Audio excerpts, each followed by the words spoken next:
conforme prometido, cá estou eu na minha missão de passar um resumão de parques e complexos de parques que tem lá em Orlando, onde a minha intenção é que vocês conheçam um pouquinho mais do perfil de cada um dos parques, saibam o que está num grupo de parques para te ajudar a economizar nos ingressos e para vocês comprarem ingresso para os parques que realmente vocês vão gostar. Bom, no vídeo de hoje eu vou falar do SeaWorld e dos parques que estão dentro do complexo do SeaWorld, mas antes de mais nada, não esquece, se inscreve no canal, porque além dessa sequência de vídeos que eu tô falando aqui um pouquinho de cada um dos parques que tem em Orlando, vocês vão receber sempre todas as novidades, todas as atualizações dos parques de Orlando, de tudo que tá acontecendo por lá, porque eu sempre trago rapidinho aqui pro canal. Bom, são 5 parques dentro do complexo do SeaWorld.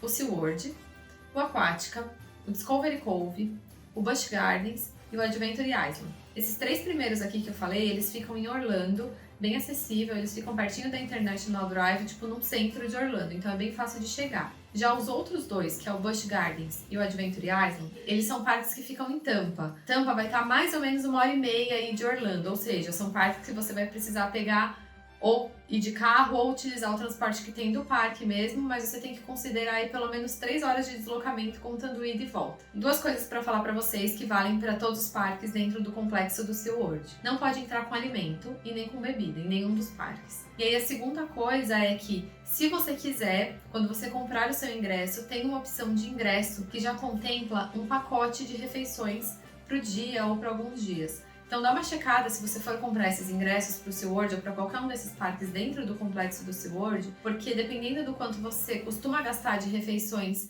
individuais dentro do parque, às vezes faz sentido você comprar esse pacote e aí você tem refeições livres o dia inteiro. Dentro do complexo todo do SeaWorld, eu acredito que o parque SeaWorld seja o mais polêmico, porque é o parque que ele sempre teve na linha de frente aqueles shows com baleias, com orca, com golfinho, com leão marinho. E esses são shows que realmente, com o tempo, eles mesmos admitiram que não era o ideal para os animais, que os tanques eram pequenos. Então, qual que é a política já adotada há alguns anos? Os animais eles não procriam mais dentro de cativeiro, ou seja, os animais que estão no parque hoje são animais que já são animais velhinhos e que vivem lá desde sempre e que hoje não teriam condições de serem soltos no mar, por exemplo, porque eles não sobreviveriam, eles não teriam condições, por exemplo, de caçar o seu próprio alimento. E ao mesmo tempo, a atividade diária deles é fazer esses shows. Então, eles continuam lá fazendo shows, mas o SeaWorld já declarou, já faz alguns anos, que não compra, não traz mais animais para novos shows e que vai ficar com esses animais, cuidando e dando todas as melhores condições para esses animais até o final da vida deles, mas que essa não vai ser mais a prioridade de nenhum dos parques, que não vai ser mais o carro-chefe. Bom, essa é a principal polêmica, então a partir daí talvez você já decida visitar ou não o parque. Independentemente disso, eu vou continuar a explicação aqui de quais são as atrações que tem nesse parque, porque se você ainda estiver em dúvida, você conhecendo um pouquinho mais, quem sabe você decide ir ou não visitar esse parque. O SeaWorld especificamente, ele é um parque que ele tem algumas montanhas-russas bem radicais. Ele tem a Macu, ele tem a Manta, ele tem a Kraken, que são montanhas-russas que a altura mínima para entrar, por exemplo, é quase que 1,40, porque são montanhas-russas bem radicais mesmo. Tem algumas atrações que são intermediárias, então tem uma montanha-russa aí que para criança acima de 1,20 já dá para acessar. Tem uma atração que é como se fosse num bote num rio. Tem aquário que você entra como se fosse para ver os tubarões, né? Como se você entrasse realmente na área dos tubarões. Tem uma área das crianças. Em todos os parques aqui do grupo do SeaWorld, a área das crianças ela é ligada à Vila Sésamo. Tem uma área de você visitar os pinguins, que é uma área que inclusive fica climatizada a 0 graus praticamente. Tem outras atrações, fora esses shows de animais, mas a maioria das atrações ela é mais radical. Então, na minha opinião, o SeaWorld é um parque para quem ou realmente está buscando essas atrações radicais, ou gosta de ver esse tipo de show de espetáculo com animais. Então sim, o SeaWorld vai fazer sentido para você. Se você não está buscando nenhuma dessas 2 opções, tanto a área infantil quanto essas outras áreas que eu falei aí que são para crianças de um tamanho um pouquinho maior, não é o forte, tá? Bom, aí o segundo parque que fica ali em Orlando, bem pertinho também, é o Aquática. O Aquática ele é um parque aquático, como eu já falei aqui de alguns outros parques aquáticos, então ele é um parque aquático que tem as atrações tradicionais. Então, toboáguas, rio lento, rio bravo, piscina de ondas, tem todas as atrações bem típicas de parque aquático, faz parte do grupo do SeaWorld, então eu acho que vale a pena você visitar o Aquática, desde que você vá visitar algum outro parque do grupo SeaWorld, porque os ingressos são casados, ou seja, sai mais barato. O terceiro parque que eu falei pra vocês aqui, que tá dentro do grupo do SeaWorld, é o Discovery Cove. E aí esse sim tem uma proposta totalmente diferente de qualquer um dos parques que eu falei até agora. O forte do Discovery Cove é o mergulho ao nado com golfinhos. Então, ele é um parque que o ingresso, inclusive, vai ser bem mais caro do que todos os outros parques. Tô gravando esse vídeo aqui no meio, mais ou menos, de 2022, e o ingresso ele tá saindo na faixa de 1.400, chega até 1.700 reais o ingresso para uma pessoa por um dia. Ah, esse ingresso tem mais coisas? Tem mais coisas, mas ainda assim é um ingresso caro, na minha opinião. O ingresso do Discovery Cove, ele é um ingresso all-inclusive, ou seja, você vai ter direito a tudo que você precisar dentro do parque nesse dia. Todas as refeições vão estar já no seu ticket, bebidas inclusive alcoólicas também, para maiores de 21 anos, é claro, porque lá nos Estados Unidos só maior de 21 anos pode pegar bebida alcoólica. Toalha, a roupa que você vai usar para o mergulho, os armários, tá tudo já dentro desse pacote. Tem algumas experiências que você pode pagar à parte, mas que são coisas bem pontuais, tipo se você quiser alugar uma cabana para passar o dia. Mas tudo que você vai precisar no básico ali vai estar dentro desse valor do ingresso. Tem um ingresso que é um pouco mais barato, que é o ingresso sem o mergulho com os golfinhos. Mas sinceramente, gente, esse parque sem mergulhar com os golfinhos não faz muito sentido. O que tem além do mergulho com os golfinhos? Tem uma parte de um lago grande com arraias, com peixes que você faz, tipo aquele mergulho flutuando com snorkel.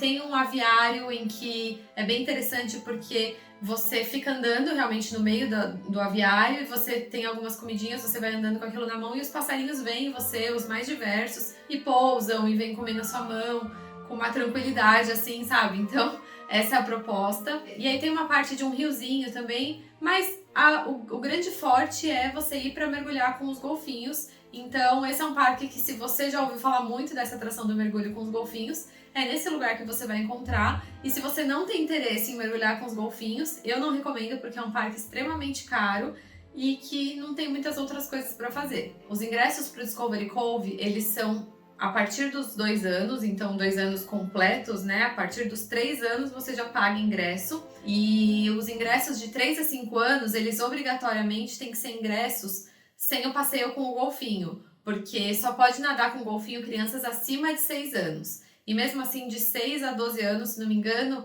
a criança só pode nadar com o golfinho se tiver na presença do maior responsável no mesmo mergulho, né? Naquele mesmo momento. Senão, não pode mergulhar com os golfinhos. Mas 2 informações a respeito do Discovery Cove.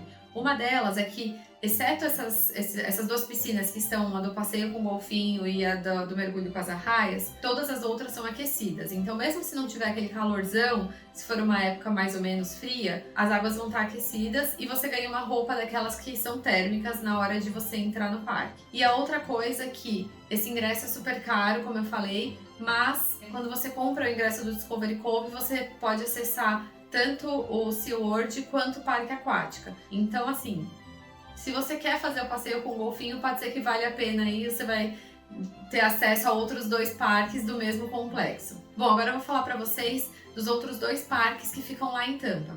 Então, o Adventure Island, ele é um parque aquático, assim como eu falei do Aquática, só que ele fica lá em Tampa. Então, por isso eu nem vou dar nenhum foco nele aqui, porque eu acho que se você estiver fazendo passeio em Orlando e procura um parque aquático, não faz sentido você ir até Tampa, gastar gasolina, perder tempo pra ir visitar um parque aquático, que é um parque aquático normal. Já o Busch Gardens, ele é o parque de montanhas russas mais radicais que tem. Então, se você procura atração radical, você tem que ir no Busch Gardens. Se você não quer saber de nenhuma área assim de criancinha, se o que você procura é montanha-russa daquelas punk, então você tem que ir no Busch Gardens. Fica em Tampa, você vai pegar aí 1h30 de ida, 1h30 de volta. Ou você pode ir com o seu carro, seu transporte alugado, por exemplo. Ou você pode utilizar o transporte do grupo do SeaWorld, que é gratuito, sai de Orlando de alguns pontos que você pode encontrar facilmente no site. Tem alguns horários pré-determinados, mas independentemente da forma que você for, você tem que considerar que esse é um passeio aí pro dia inteiro, porque você tem 3 horas minimamente de deslocamento entre ida e volta. Além das montanhas russas, tem algumas áreas de animais, então tem algumas áreas que, se você quiser, você pode até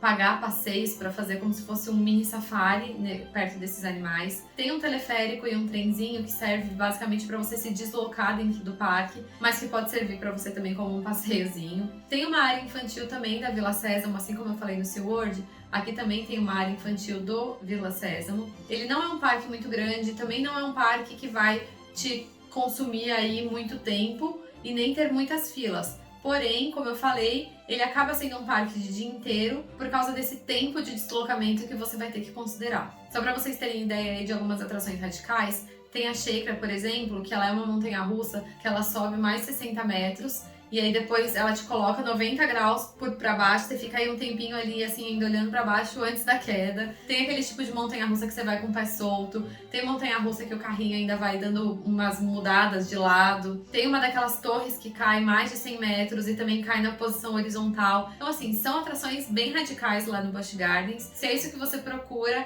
esse é o parque que com certeza vai atender a essa expectativa. Bom, então eu falei já pra vocês dos 5 parques que ficam dentro do complexo do SeaWorld. Se você ainda tem alguma dúvida, se você gostou, me deixa aqui nos comentários que eu vou gostar muito de te responder. Não esquece de se inscrever no canal, que aí você vai saber também quando eu trouxer o próximo vídeo aqui falando mais um pouquinho de mais alguns parques dentro de Orlando. Então é isso, te espero no próximo vídeo.